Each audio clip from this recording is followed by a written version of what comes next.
রাজকুমারীর লণ্ঠন আর অভিশপ্ত রাজপুত্র। অনেক বছর আগে এক দূর দেশে ছিল এক সুন্দর রাজ্য, চন্দ্রপুর।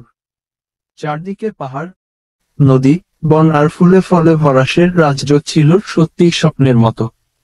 রাজা ছিলেন ন্যায়পরায়ণ, আর রানী ছিলেন দয়ালু। তাদের একমাত্র কন্যা ছিল রাজকুমারী কিরণমালা। রাজকুমারী ছিল সবার প্রিয়। তার হাতে সব সময় দেখা যেত একটি সোনার লণ্ঠন। এই লণ্ঠন শুধু সাজানোর জিনিস ছিল না, যখনই রাজকুমারী লণ্ঠনটি জ্বালাতেন, চারদিকে এক অপূর্ব আলো ছড়িয়ে পড়ত। মনে হতো রাতের অন্ধকার ভেদ করে ভোর এসে গেছে। একদিন বিকেলে রাজকুমারী প্রাসাদের বাগানে হাঁটছিলেন। হাতে ছিল তার প্রিয় সোনার লণ্ঠন। হঠাৎ খেলার ছলে লণ্ঠনটি তার হাত থেকে পিছলে গিয়ে প্রাসাদের ফোয়ারায় পড়ে গেল। লণ্ঠনটি গভীর জলে ডুবে গেল আর আর দেখা গেল না। রাজকুমারী ভেঙে পড়ে কেঁদে উঠলেন। আমার লণ্ঠন, আমার প্রিয় লণ্ঠনটি নেই, আমি কি করব এখন? ঠিক তখনই ফোয়ারার ভেতর থেকে এক কণ্ঠ ভেসে এলো। রাজকুমারী, কাঁদবেন না, আমি সাহায্য করতে পারি। রাজকুমারী তাকিয়ে দেখলেন, জলের ভেতর থেকে এক সবুজ ব্যাঙ উঠে এসেছে। আমি তোমার সোনার লণ্ঠন তুলে আনবো, তবে শর্ত আছে। তুমি আমাকে বন্ধু করবে, তোমার সাথে খেলবে, তোমার টেবিলে বসতে দেবে আর রাতে তোমার বালিশের পাশে ঘুমাতে দেবে। রাজকুমারী ভেবে নিলেন, এ তো এক ব্যাঙ। আমি রাজকুমারী হয়ে ব্যাঙের সাথে কই আবার বন্ধুত্ব করব? তবে লণ্ঠনটা পেতেই হবে। তিনি দ্রুত রাজি হয়ে গেলেন। ব্যাঙ পানিতে ডুব দিল, আর অল্পক্ষণের মধ্যেই সোনার লণ্ঠন হাতে নিয়ে উঠে এলো।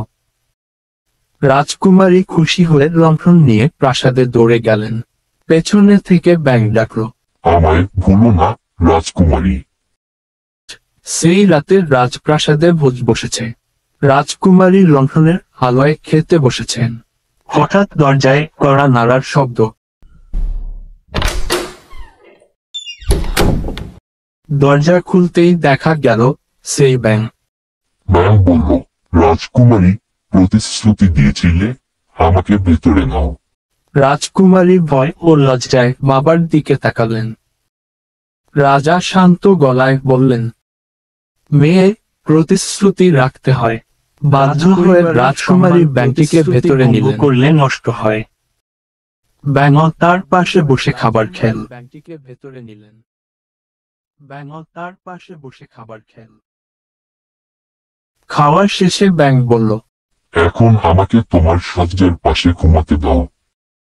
রাজকুমারী বিস্ময় ও বিরক্তিতে বললেন, তুমি একটা ব্যাঙ, আমার বালিশে ঘুমাবে?